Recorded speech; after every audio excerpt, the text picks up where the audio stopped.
Hi guys, here with Theo from Tapeworms. Hi Theo, how you doing? Hi, I'm fine, thank you. Cool, great stuff. Thank you very much for being here. First of all, if you can just give us a bit of a background into Tapeworms. Tapeworms, we started the band like in 2016, I think so. So it's maybe 5 years. It's with my little brothers Elliot, who plays the drums, and with Margot, who plays bass at first, and now she sings a lot more in the songs, and she plays the synths, samplers, and everything. We at first we it was like more of, uh, spend good time and play simple songs and just have fun, and then it like the project transforms and it became something more, I would say it like more professional maybe. So it's still a lot of fun, but we decide to work more on song structures and learn chords and how to play well our instruments, and this is stuff that we didn't really care about when we started the band. And it started like more of a grunge shoegaze band, like playing stuff from the 90s, because we were a lot into that at the moment, like we were in high school. And now it's more, we're trying to be more inspired by modern pop acts and uh, experimental music and club music, and well, a lot of stuff. It's not only it's not just a rock band anymore, so it's like very enjoyable. Cool. And you released your debut album, Fantastic, just last year. So what can you tell us about the album? We worked like maybe like 2 years on it. It took us a lot of time because we wanted to produce something that was maybe not just drum, bass, guitar formula, but maybe trying to add some samples and trying to add some things and work a lot more on melodies and chord progressions and everything. So we spent a lot of time trying to achieve what we had in mind at the moment, and it took us like maybe a year and a half to uh, obtain that. And it was like pretty interesting because we started working on the first song that will became songs from Fantastic, in the how to say it, like it was like in the village, childhood village from Margot, in a small place. We spent like maybe a month trying to compose stuff, and it was like kind of sunny, and it was like in the childhood village from Margot, so it was kind of like a strange atmosphere, and it was our songs were a lot more sunnier, pop, and um, and then we continued to work on the song, add some samples, work on the production at home. And when we were done, it was like maybe December or January 2020, and like coronavirus happened, and so we had to delay the album. It was supposed to be out in April or May, I think so, and it was like in September.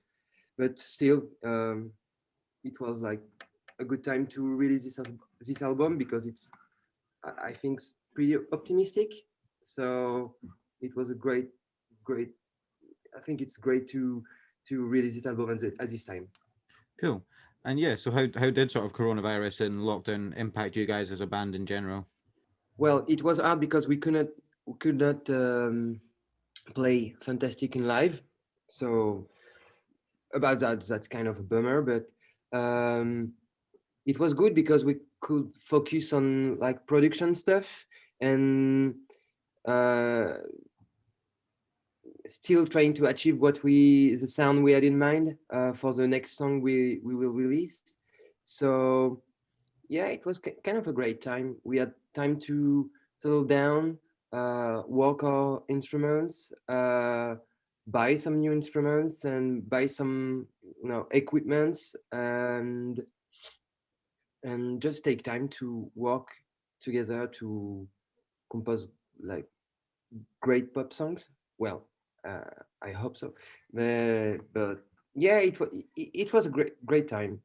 Um, Also, it was kind of funny to not rely on live instruments anymore and just play with drum machines, samplers, and synths, and not feel like that we had to play with real drums and a bass or a guitar. It was kind of a nice way to discover our bands again.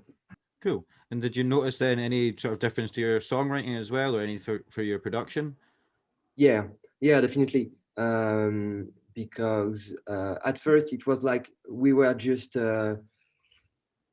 bringing some guitar riff or bass riff and start composing around this. Now it's more we try to focus on really the song structure first, and uh, we choose to compose with like samples or synths first. Then maybe we can add a guitar if it's needed on the song, or a bass or real drums if it's needed. But it's not something we had to add in the song like it was a fact in the past EP. And well, yeah, it's more focused on the computer now, maybe, but it's we feel a lot more free to do what we want to do. Cool. And you did a live stream for Hey Colossus Festival recently. How was that? Yeah, it was pretty interesting because, like, as I said, uh, we had to record this with only like a drum pad and drum machines, and start using like backing tracks on songs because we add a lot of synths and melodies and samples, and so it's needed when we play the song. um, well, this was definitely an interesting experience, and we could not like recording a drums is like very hard, and get a great drum sound is very hard. So we choose to just use drum sample, and it kind of gives something more modern to our sound, and and it's very, yeah, it's very cool. It's a different energy, but it's more, I don't know. It sounds better when we play it, so we like that. And the whole recording and filming session for the live was very cool. Some friend of us made an old scenography, with big big plastic sheets.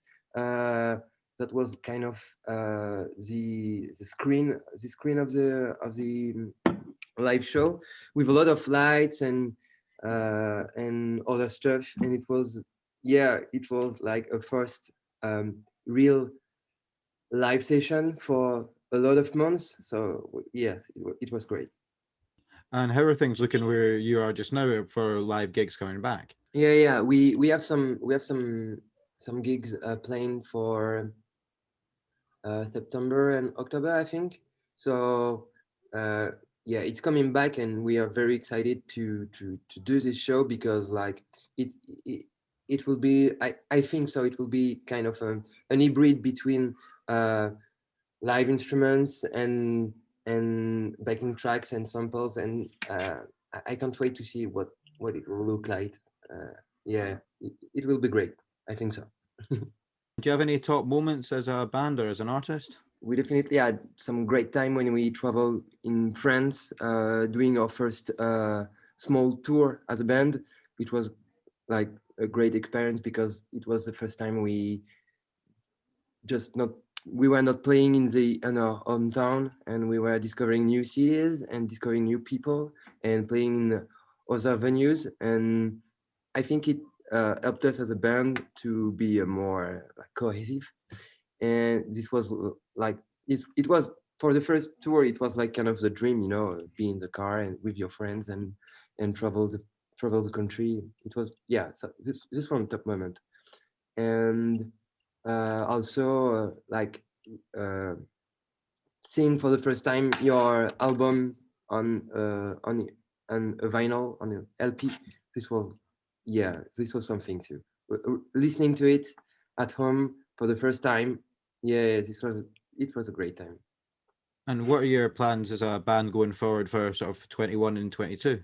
Like right now, we are still working on new songs, and maybe we did some cover of our own songs during the uh, during the coronavirus crisis, and m- it was like kind of some electropop remix of our own songs. Maybe we'll release it on streaming services uh, before the end of the year, like as a small EP with some remix friends did for our songs. And maybe we'll release some singles too before the end of the year, and start working on maybe an EP, or if it works really well, maybe an album. But it's not very. Uh, we still don't know very well anymore. Yeah, we don't know, but definitely working on new songs and release them before the end of the year. Yeah. Great. Well, Teal, thank you very much for talking to me today. That was awesome. Thank you so much. Cheers, man. Thank you. Yeah, thanks everyone. That was Teal from Tapeworms. I'll leave links to all your music and stuff in the description so everyone can check that out as well. So thank you very much, Teal. Thank you.